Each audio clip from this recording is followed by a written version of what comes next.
Hi everybody, welcome to Our Dog Treasure Hunting. This is my very first video. I am a Canadian treasure hunter. I hunt all over BC, Canada. I do magnet fishing, metal detecting, and storage lockers. So, welcome to my first video. I hunt with the Garrett AT Max, as well as the backup is my Ace 300. Today I'm going to do a wrap-up of 2019. This is my first year of detecting. I detect about 20 to 30 hours a week. Yeah, so let's get started. This is all just the bling section here. Make sure this light. That's all bling and stuff like that. Little Canadian flag pins. We find these everywhere. I like to clean them up and give them to the tourists that I meet on the beach.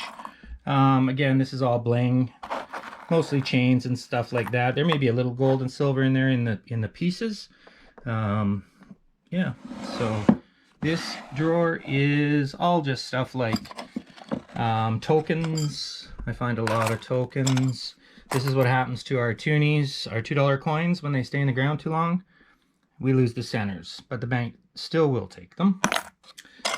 Couple soccer trophies there. Dog tags, keys, pins, stuff like that.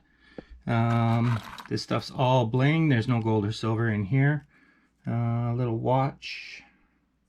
See if I can give you a view of that. There we go. Bracelets, stuff like that. This is a bracelet that I believe is handmade with Chilean coins. It's very hard to read the coins because they've been pounded to an oval shape, but nonetheless pretty cool. So the first section I'll start with is relics. I'm not typically a relic hunter, although I want to do some more of that. I'm mostly modern treasure. I hunt beaches, parks, rivers, all freshwater pretty much. My beaches are not a typical beach. They're mostly fresh drop beaches. The sand doesn't move. It doesn't go in and out. There's no tide. So on and so forth. So I did manage to find a few relics, even though that's not typically what I'm looking for. Bucket lister. Nice skeleton key. As well as a keyhole. Not found in the same place, but still cool. Lead Army Man, very cool. Army Men were one of my favorite toys as a kid. So to find a Lead Army Man is pretty sweet. My oldest coin, 1903 halfpenny. Also found on a beach. This thing is pretty much worn smooth, which makes me think that it was somebody's good luck charm that they had in their pockets. A lot of times coins do get worn down on saltwater beaches from being tumbled in the surf and such, but that doesn't happen on my beaches, so I'm assuming this is worn smooth from being in somebody's pocket. Very cool. Oldest coin by far. A little bit of jewelry here. This is a little brooch, very, very old. And a couple little more pieces of jewelry. Probably my favorite relic of all is this St. Christopher. Very, very cool. It does not have a precious metal stamp on it. I actually believe it was plated. But it's got tons of maker's marks and religious symbols on it. So, very cool. Let me give you a better shot of that. There we go. All right, and something we don't find a lot in Western Canada is military buttons. But this is from the military college, which is in Eastern Canada. Very cool. Not sure of the material, maybe plated at one point. Probably copper, maybe with a silver plate on it at one point. Pretty nice though. All of this stuff was basically found on beaches or parks close to beaches, so it's pretty unusual to find relics on those areas. Next thing I'll show you is the silver. Quite a lot of silver this year. Very happy with that. This is a little bracelet from Mexico, Mark 925.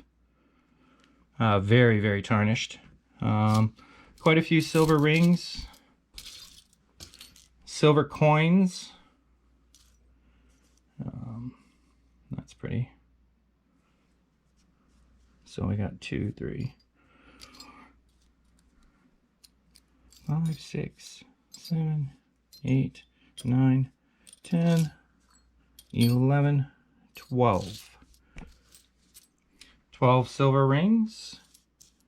Silver coins, not too many on those because, again, I do hunt pretty much fresh drop places, but you still do get a few. These ones are quite easy to tell. They're more stop sign shaped, so that's pretty easy to spot a silver nickel. Not too many quarters. This is the Centennial from 1973. Very cool quarter. That is the year I was born. There is a different variation of this coin where the bust is bigger and the stars are pushed further to the edge of the coin. That one's very rare, sought after. This little guy here, I believe, is a East Indian religious token. If anybody out there can tell me what that means, I would appreciate it. And it is Mark 925 on the back. Focus. Anyway. A few little silver chains. This is Tiffany. This is a Tiffany bracelet. Let me get a better view on it. I'm learning this camera. I apologize for the bad view. This is very pretty. Garnets. There we go. And it is marked on the back as well. Silver earring. This is my wife's birthstone, actually, so I always like finding those. This is a little Native American, maybe, or North American native. The ring, the loop is rusty on this one, which is interesting because actually if you're a magnet fisherman, this is how you actually can find gold and silver. By that non-silver loop will stick to a magnet, but the you'll still pick up the silver. I do some magnet fishing, although I prefer metal detecting by far. What else have we got here? This is a Tiffany chain, and I believe that's an L. It is not broken, so it's kind of a strange cursive L, but I believe it is. Quite a few rings. I love finding rings. Probably my favorite ring in here is this little rose.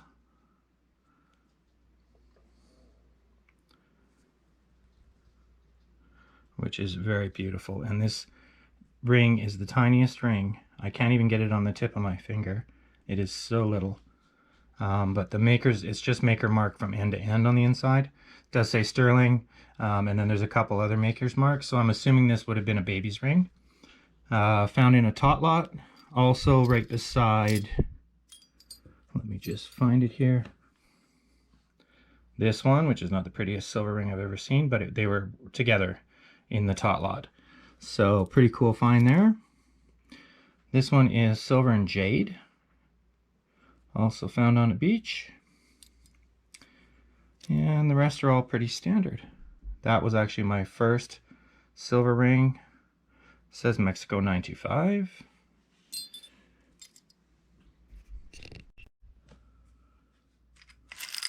Moving on, this jar here is all foreign coins.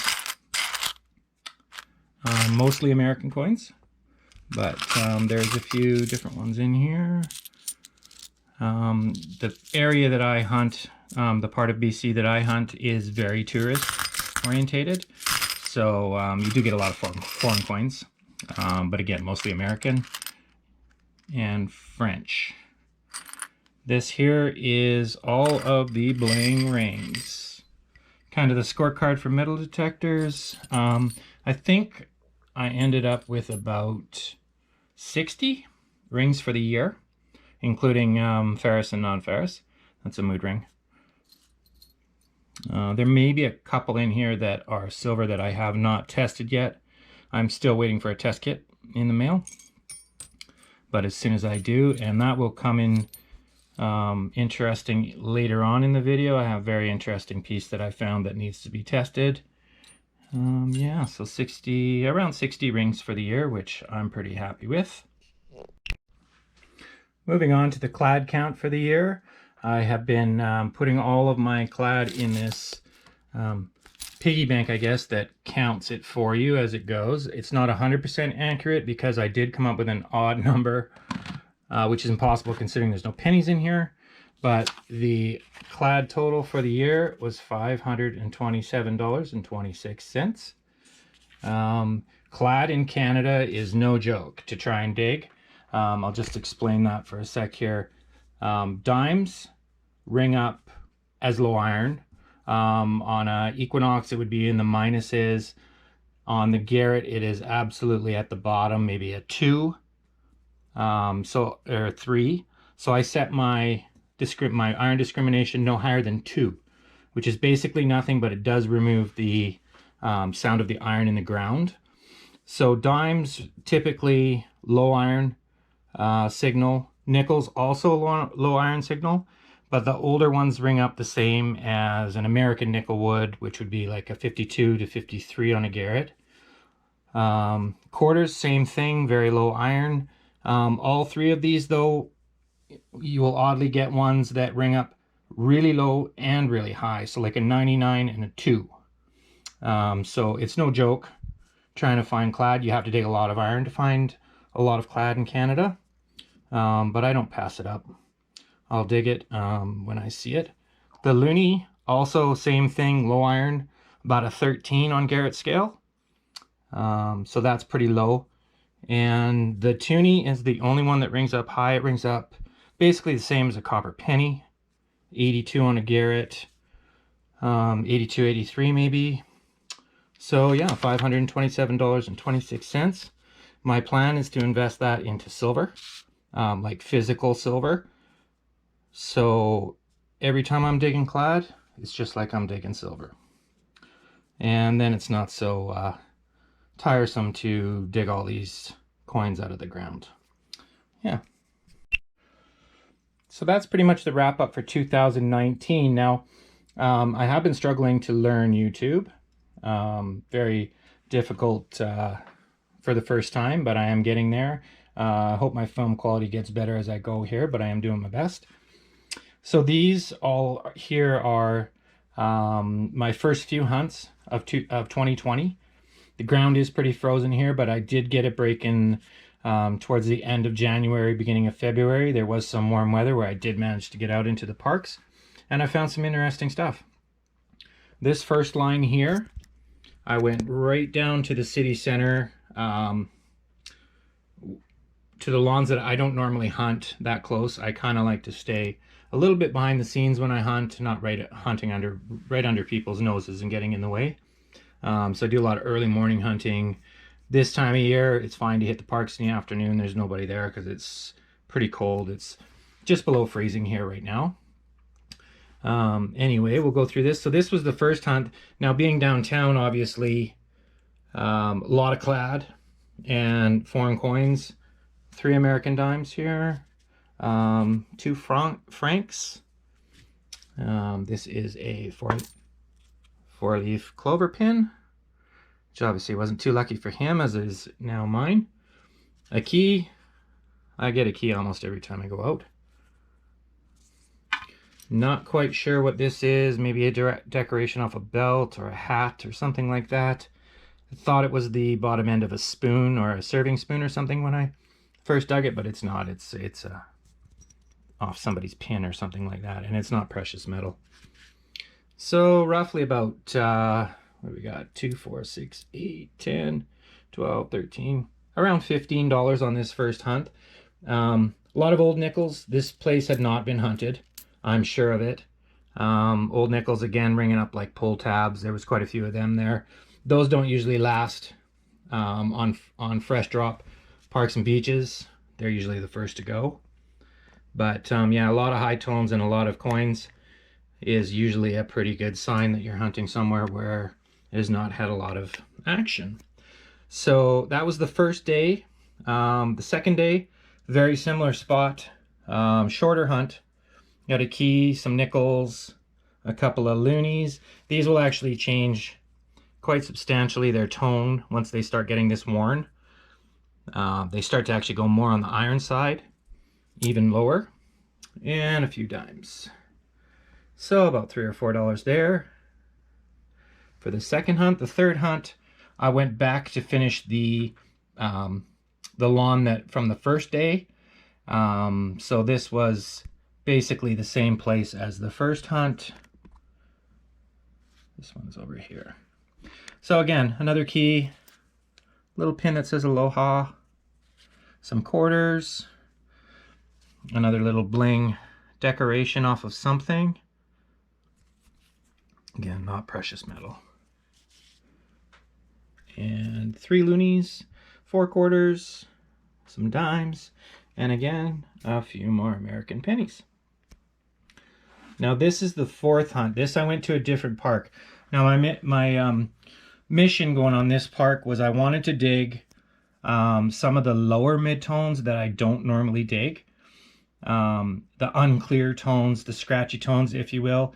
And for all you hunters out there, I highly recommend it because a lot of jewelry that is odd shaped will fall in those scratchy low end of the mid-tones.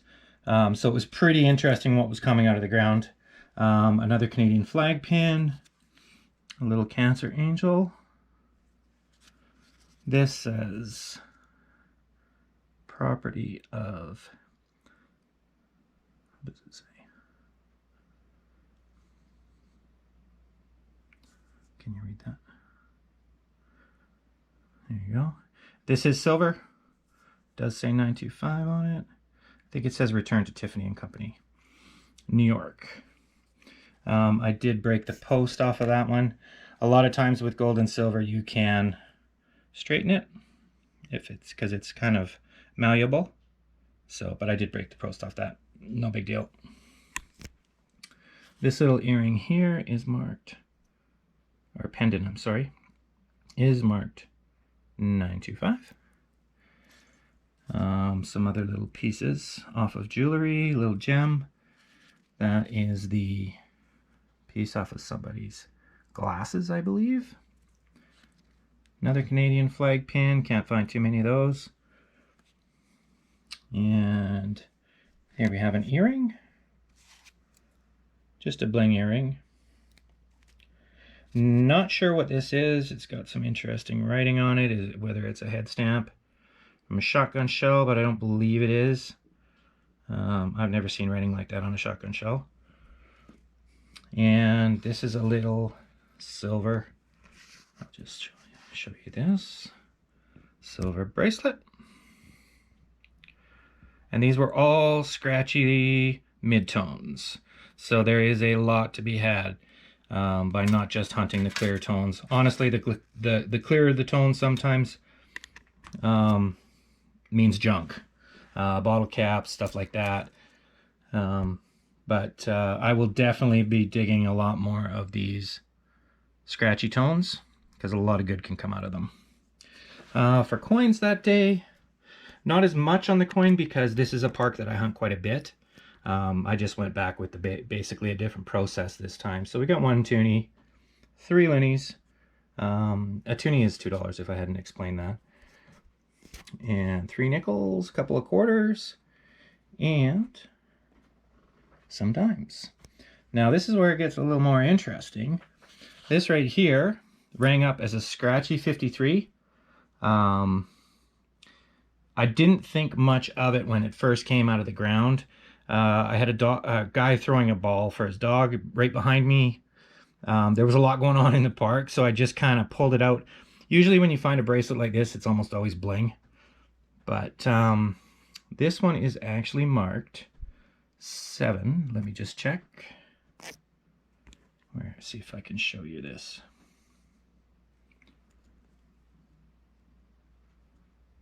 So maybe you can see that. It is actually marked 750.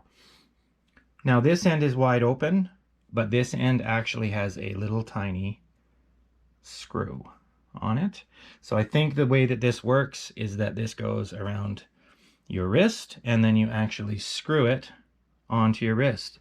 It's not the prettiest bracelet I've ever seen. These are just imitation flathead screws kind of on the bottom. I believe this is the bottom of the bracelet. Hopefully the top of the bracelet is more pretty, but I did only find half. But if that is 18K, it is well, let's just weigh it.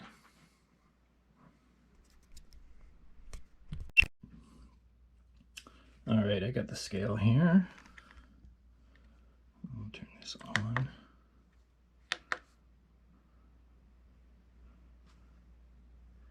And it is in grams. Let's put it this way. 16.63 grams. It is actually, the one thing I did notice about this when it came out of the ground is how heavy it is. It is extremely heavy. So that is a lot. Now this is all of the gold, which I didn't show you from 2019, but I will. Let's just weigh up. This is all of the gold found in 2019.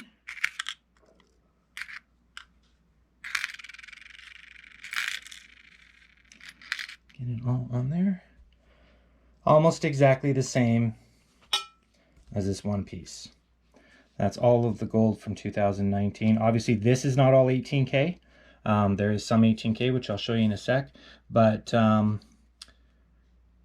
this needs to be tested. Again, I do not have a test kit. So what I'm going to do, put in the comments if you think this is a good idea, is I'm going to hunt this park one more time and try and find the other half. I've already been back twice looking for the other half of this bracelet. So I figured I would give it one more shot, and if not, I will just cut this in half. And we will know as soon as I cut it in half if it is gold all the way through. Obviously, it's never going to be a bracelet again. So there's no danger. It doesn't hurt the scrap value if I cut it in half. So put in the comments below if you think that's a good idea, or should I keep hunting for the other half and wait for my test kit to come. Now moving on to the gold rings, which I forgot to show you. So this, where's it? This little 14K here has little initials on it. Was my very first ring found. Now this was found with the Ace 300, which I highly recommend if you don't want to spend a ton of money on a machine. There is absolutely nothing wrong with the Ace 300. Very good machine. A few other little rings. This is 10K, and that is a real diamond in there. I do have a diamond tester, so that one is real. Let's go on to the next one here. This is a pretty ring. 10K. Diamonds are real, and it either has a little garnet or a little ruby in the middle. Also 10K. This was found in a soccer field. It is a 10K. St. Christopher medal. I always like to find St. Christopher medals. They remind me of my grandmother.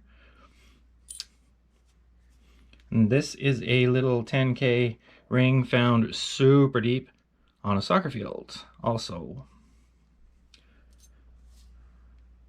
This ring here, it says Kirby. This was found in the same park as the half a bracelet was. It's a very good park. It's probably our busiest park in town, in the city. So it's gets used for a lot of concerts and stuff like that. So I've done really well. Most of this gold came out of that park, to be honest. So that's Kirby, that's 10K. Let's go to this one next. This is a 9K. I'm not sure what the gem is. Throw in the comments below if you know what kind of gem that is. But orange gems, I've read, are typically very sought after. They can be all kinds of different gems, but the orange ones are quite favored. And this is a 9K ring. If I could show you. And this one is broken too. A lot of these rings that I found were squished either by a mower or whatever. But like I said, gold does bend back pretty good. So that's pretty. And this is probably the most expensive ring of the bunch. Also monogrammed. It's got a ton of writing on in the rim. If I can flip it. I don't know what it says. I love you or something like that. Men's wedding ring. And this is a fairly heavy ring. Let's just throw it on the scale here.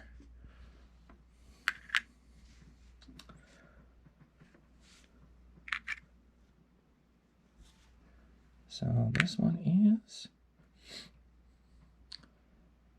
3.86 grams, which is pretty good for 18K. I believe 18K is scrap value is about a little over $50 a gram in Canada. Gold prices are obviously in US funds, so in Canada obviously you get a little bit more per gram. So yeah, a little over $50 a gram. And hopefully it turns out to be 18K as well.